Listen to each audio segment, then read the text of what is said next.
Magandang hapon sa inyong lahat. Ngayon, sa araw na ito, tayo po ay magbubukas na naman ng panibagong aralin para sa semifinals. Dahil noon pong midterms ay natalakay na po natin ang tungkol sa pagsasaling wika. Ngayon naman, ang tatalakayin po natin ay tungkol sa pagsasalaysay. Okay, ano nga ba ang pagsasalaysay?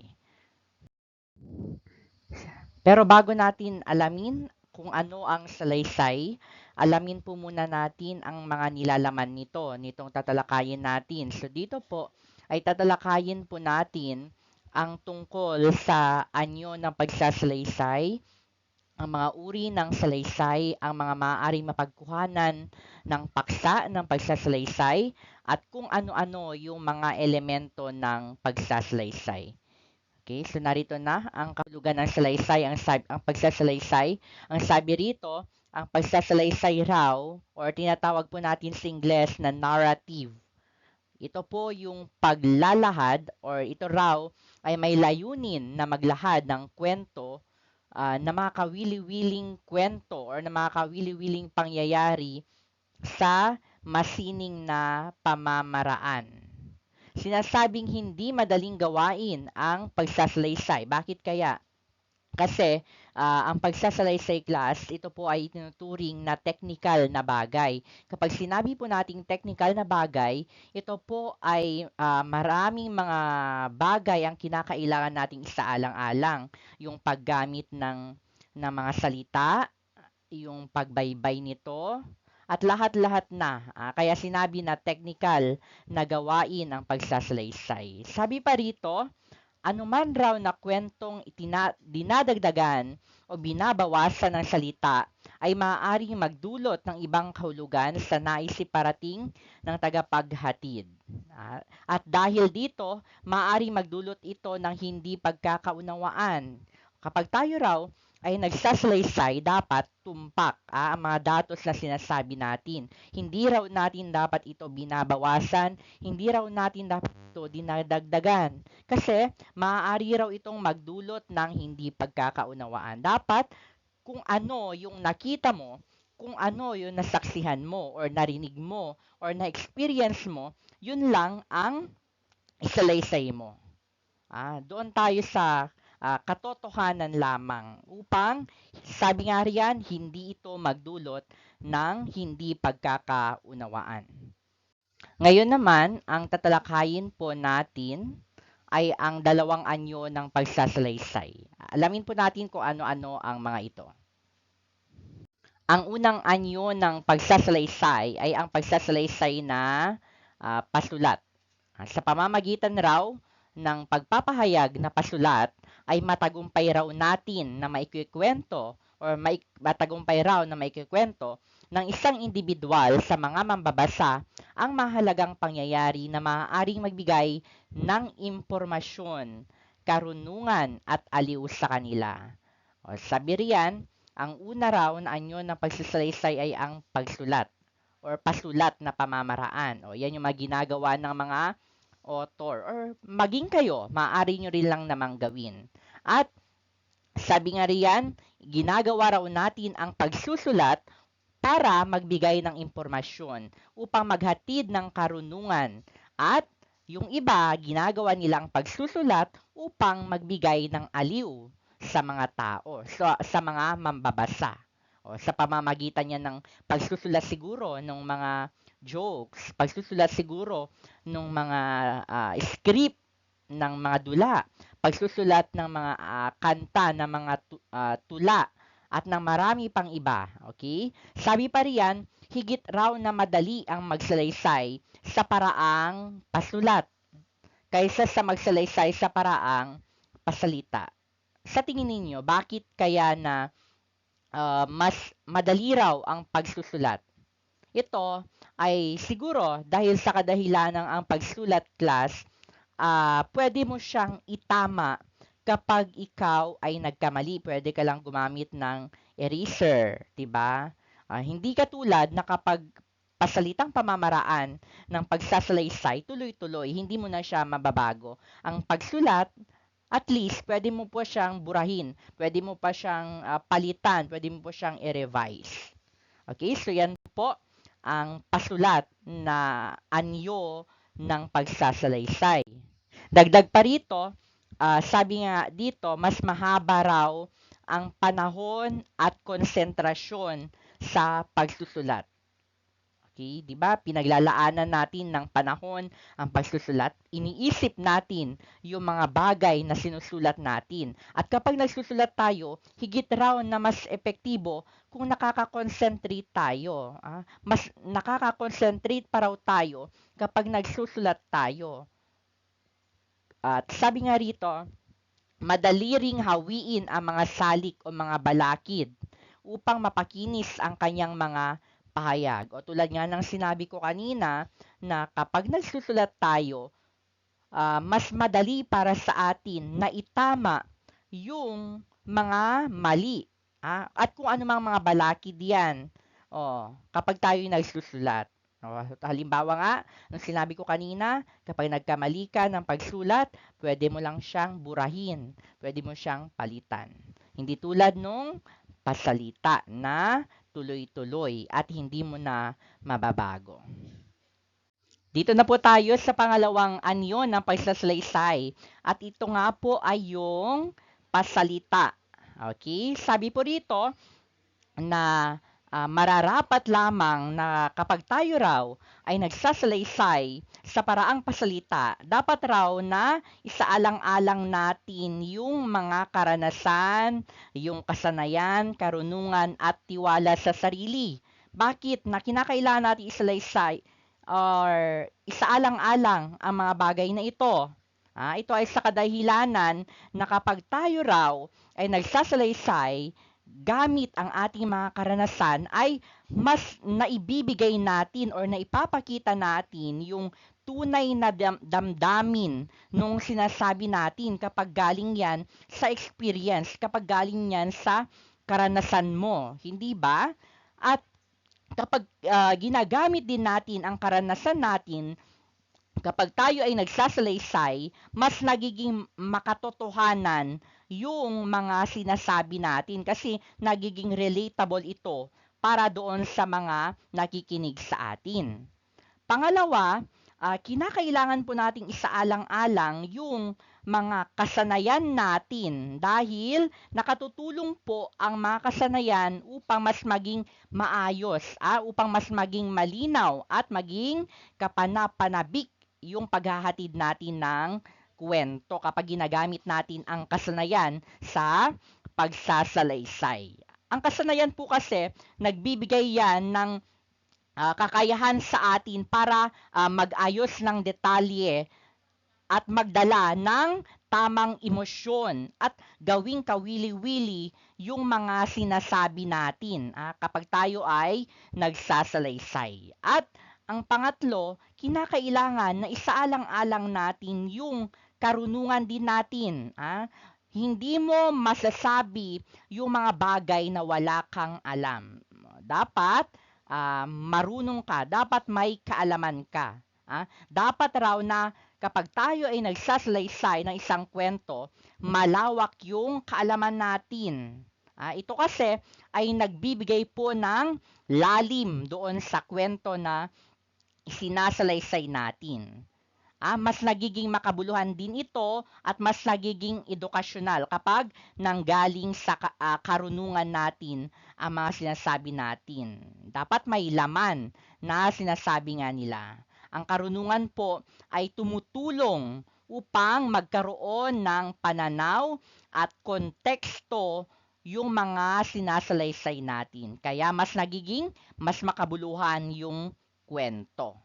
At syempre, hindi mawawala yung dapat na magkaroon ka nito, ang pagkakaroon ng tiwala sa sarili kapag tayo ay nagsasalita.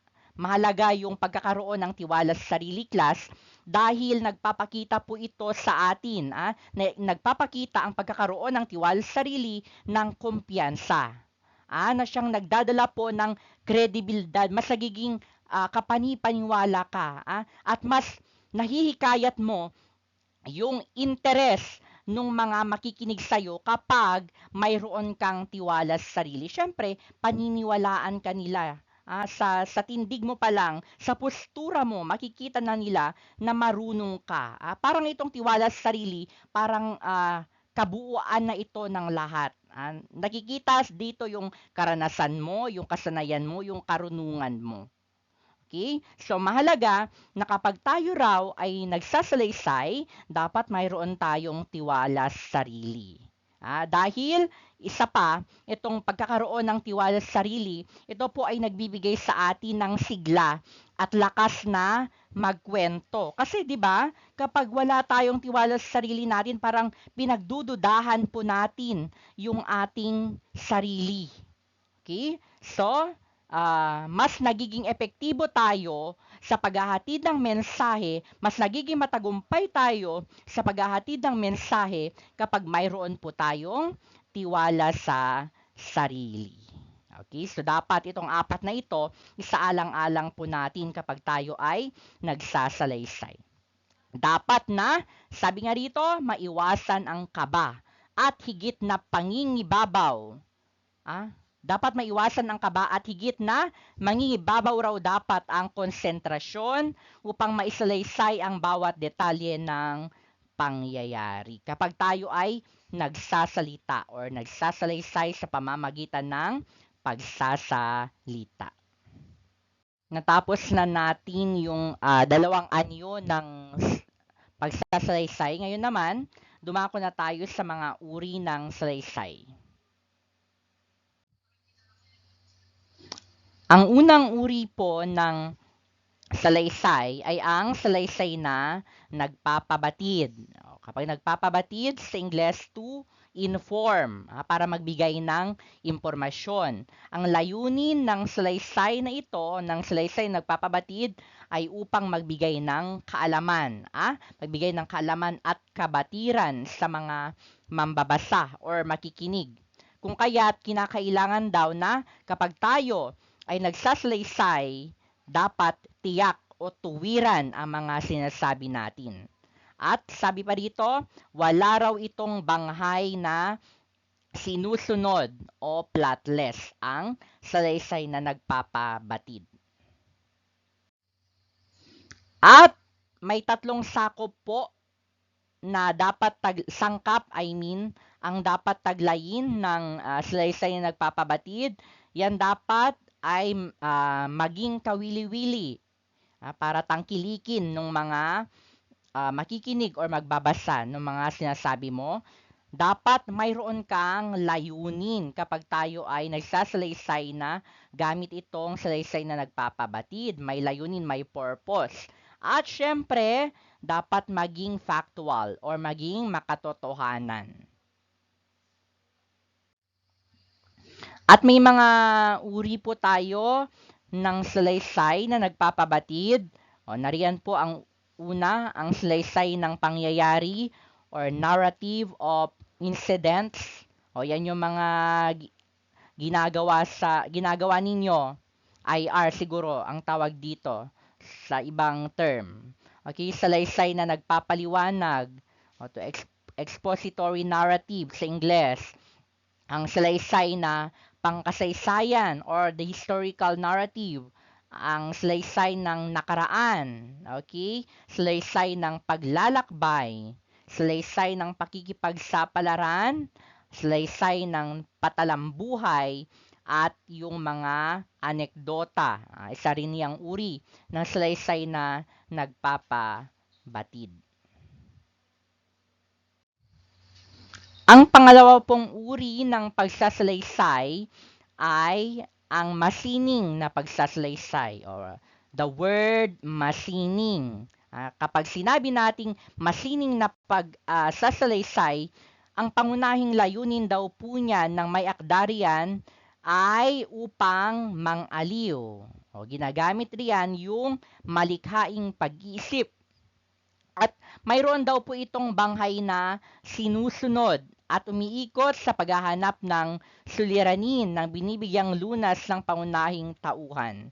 Halimbawa raw ng masining na pagsasalaysay class ay yung mga alamat mga kwentong bayan, maikling kwento, pabula at parabola. 'Di ba? Kapag yung isang manunulat nagsusulat ng mga yan, ginagamit niya yung kanyang imahinasyon, ginagamit niya yung kanyang malikhaing isipan upang aliwin or magbigay ng aral doon sa mga mambabasa or mga makikinig.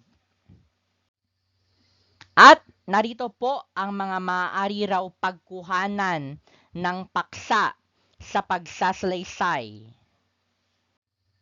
Una na riyan, yung sinabi natin kanina, pwede sa ating mga karanasan. Ang karanasan ang pangunahing sangkap upang makapagsulat ng isang salaysay based on your experience, base sa mga naging karanasan mo nga. Dinidiktahan raw ng karanasan ang ating mga puso at isipan upang makabuo ng isang obra na maaring pasalita or pasulat. 'Di ba napakarami ng mga author, napakarami ng mga manunulat ang bumase sa kanilang karanasan sa pagsusulat ng mga akda nila. Yan, pwede nyo yang gamitin yung mga nararanasan ninyo. Yung 'di ba, yung mga kanta or mga awitin tungkol sa pag-ibig, base 'yan sa totoong karanasan ng mga sumulat niyan. Hinuhubog ng karanasan ang ating intelektual at emosyonal na pagkatao.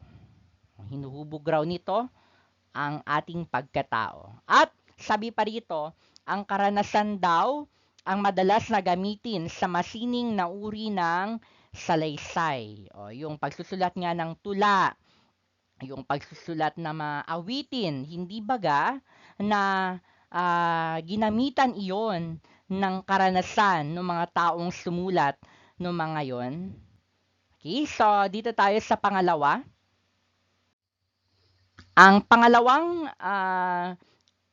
uri naman or pwede nating pagkuhanan ng paksa ay yung mga nakita natin or nasaksihang pangyayari. O yung mga napapanood, naoobserbahan. O pwede yan na maging pagkunan natin or maaring pagkuhanan natin ng mga paksa natin kapag tayo ay magsusulat ng isang salaysay. Madalas itong gamitin sa pagsulat ng nagpapabatid na pagsasalaysay sapagkat maaaring makabuo ito ng salaysay gamit ang sangkap na sumasagot sa mga tanong. Ito yung mga sinasagot niya. Sino? Sino yung mga tauhan doon? Sino yung mga gumanap? O sino yung mga nasaksihan niya? Saan, kailan, at paano? Okay, dito po tayo sa pangatlo na pwede nating pagkuhanan ng paksa ang ating mga nabasa. Mga nabasa.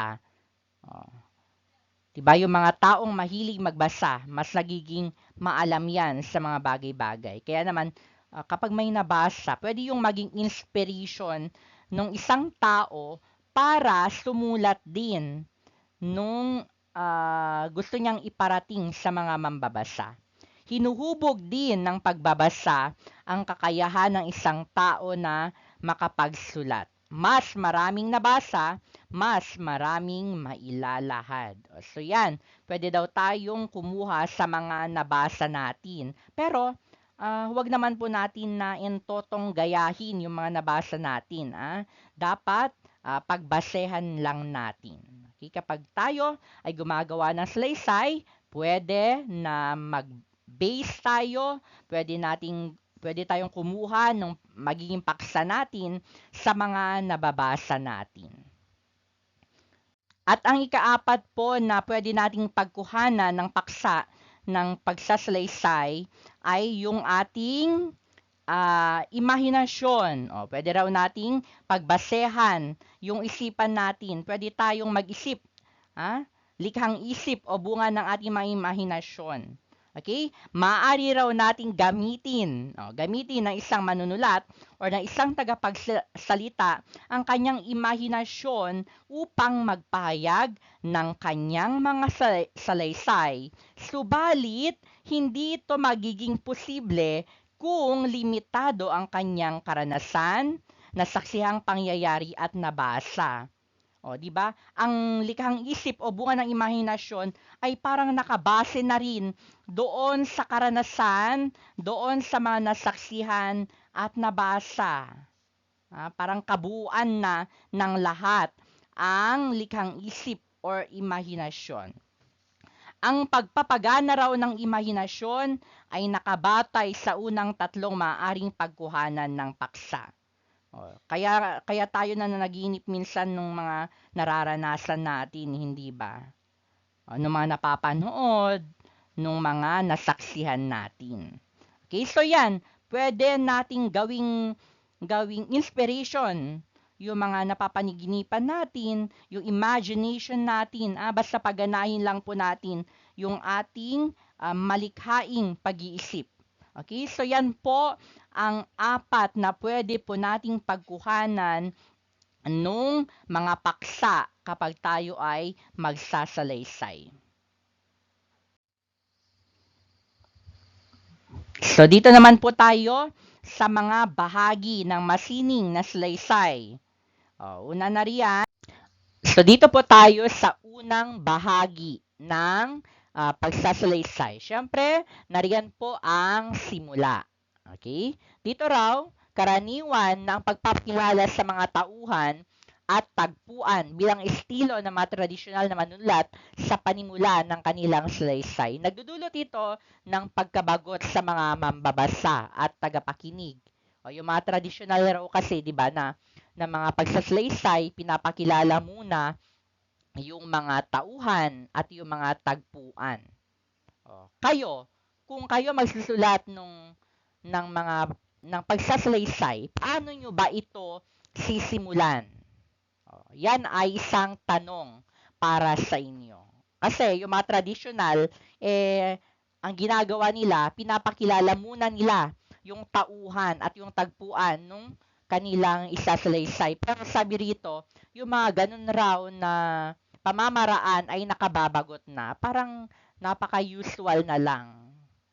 So, bigyan natin ng twist kung paano ba natin gagawin ang simula para nang sa ganon, una pa lamang ay maging interesado na, maging kaaya-aya or kawili-wili na para sa mga mambabasa or makikinig sa atin. Kapag tayo raw, sabi rito, pwede raw natin gawin kapag tayo ay gumagawa ng simula ng isang pagsasalaysay, pwede raw tayong gumamit ng tinatawag na balik-tanaw or flashback kapag tayo ay nagsisimula ng isang pagsasalaysay.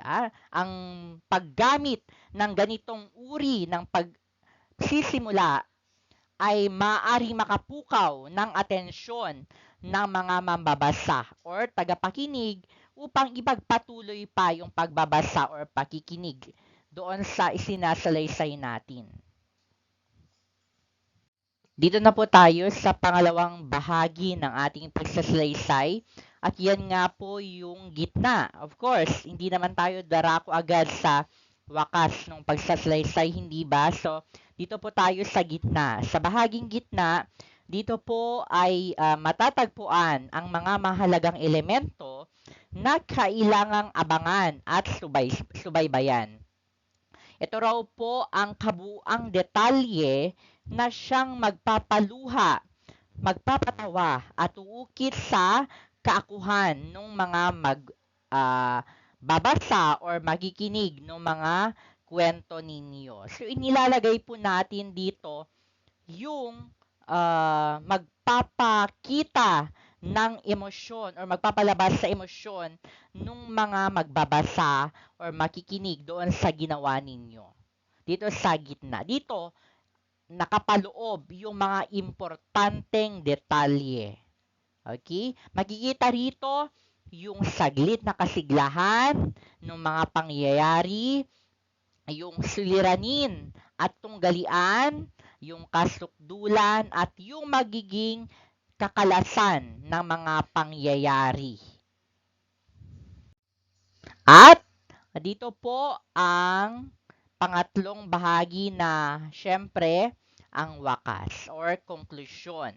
Karaniwang konklusyon at pagbibigay aral ang estilo upang mabigyan ng tuldok ang isang salaysay. Higit raw na mabuting mga katanungan ang iwan ng wakas sapagkat nahihikayat ng isang manunulat ang kanyang mga mambabasa na makisali at makiugnay sa kabuuan ng kwento. Ang isang magandang wakas raw ay nag-iiwan ng malaking katanungan sa kabuuan nito. So, dito sa wakas, dapat raw bigyan ninyo ng malaking tanong, yung mag-iwan kayo nung tanong doon sa isipan ng mga mambabasa ninyo or mga makikinig sa inyong mga ginawang pagsasalaysay. Okay? So, yan po ang mga bahagi ng pagsasalaysay. Dito po tayo sa mga elemento ng masining na salaysay. Una po, syempre, hindi mawawala ang tauhan. Hindi ba? Yan ang isa sa pinakamahalagang elemento ng salaysay, ang tauhan. O sino yung gaganap doon sa kwento ninyo, doon sa sinasalaysay ninyo kung wala ang tauhan. Ang tauhan, yan ang nagbibigay ng buhay doon sa masining na salaysay. Lalong-lalo na dito nga sa masining na pagsasalaysay. At ang tauhan, sila po ang nagpapagana. Dito, pinapagana ang imahinasyon ng bawat mambabasa sa diwa at damdamin ng akda. Sa pangunahing tauhan din, umiikot ang pangyayari at sinusuportahan ito ng ibang mga tauhan. Di ba? Yung bida at mga taga-suporta or mga sumusuportang mga tauhan rito. So, yan ang tauhan. Siyempre, ang pangalawa ay ang settings kung saan naganap or tagpuan. Sa tagpuan, nailalantad ang kabuuan ng mga kaganapan sa buong salaysay. Ito raw ay piping saksi sa luha, kalungkutan, galit at kaligayahan ng tauhan. O bakit sinabi na piping saksi? Kasi hindi nakapagsasalita ang tagpuan, ngunit siya ang nakakakita ng lahat ng mga kaganapan. Siya ang nakaka-experience lahat ng yan, ang tagpuan. Kaya sinabing piping saksi sa luha, kalungkutan, galit at kaligayahan ng tauhan. Ang pangatlo ay ang saglit na kasiglahan. Dito, kapag naisulat na ang panimula at nagawa na raw ang mga kinakailangang paghahanda, ay dapat nang isunod ang simula tungo sa unang suliraning inihahanap ng lunas. Okay, so dito na po tayo sa suliranin or tunggalian. Yan po ang ikaapat na elemento ng salaysay. Ito ay tumutukoy po doon sa mga problema na pilit hinahanapan raw ng solusyon doon sa isang salaysay. Hindi raw magandang isang kwento kung walang suliranin. Tama nga naman, hindi ba? Ano yung mga susolusyonan mo? Napaka-boring ng isang salaysay na walang suliranin or tunggalian. Kasi yan yung magpapaganda doon sa kwento. At ang sabi rito, may ilan raw na mga bagay na dapat tandaan sa paglalagay ng suliraning ihahanap ng lunas. O kapag kayo ay magsusulat ng isang salaysay, dito sa pagsusulat ng suliranin, ito raw yung mga bagay na kinakailangan nating tandaan. Dapat raw may matibay na pagkakaugnay-ugnay ang mga suliraning inihahanap ng lunas. Dapat connected doon sa paksa at connected sa isa't isa sa mga pangyayari. Gumagamit ng mga di pangkaraniwang mga pangyayari upang lalong maging kapansin-pansin. Wag na yung napaka-usual na mga suliranin, yung magkakahiwalay ang ang mag-ina at ang anak, yung mga parang teleserye na napaka-usual. Mag-isip kayo ng mas hindi pangkaraniwang mga pangyayari para dito sa suliranin ninyo. At sabi pa rito, hindi ito raw dapat magbunyag ng kasukdulan dito sa suliranin. Okay? So yan ang mga dapat tandaan sa pagsulat ng suliranin. At ang panghuling elemento ng ating salaysay ay ang kasukdulan. Dito, inilalarawan ng malinaw, mabilisan, maayos, at tiyak. Lumilikha ng mga kawilihang pasidhi ng pasidhi hanggang sa karurukan ang tunggalian sa isang pasalaysay. At ang ika-anim ay ang kakalasan. Ang isang mabisa at masining raw na kakalasan ay hindi umaagaw sa pananabik ng bumabasa bilang isang manunuklas.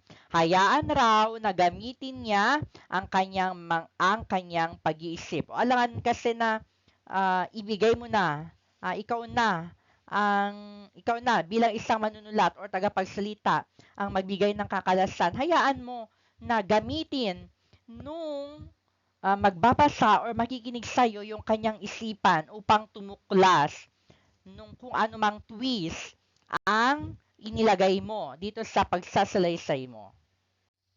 At syempre, ay ang wakas. Ang wakas, yan ang huli sa elemento ng pagsasalaysay, wakas. Dito, tinutuldikan ang lahat ng tanong na bumabagabag sa isipan ng nagbabasa habang isinasagawa ang kwento. Dito, nalulutas na ang lahat ng mga suliranin. At yan na po ang kabuuan ng ating pagtalakay tungkol sa Aralin 1, ang pagsasalaysay. Maraming salamat sa inyong oras. Maraming salamat sa inyong atensyon. Nawa ay marami po kayong natutuhan.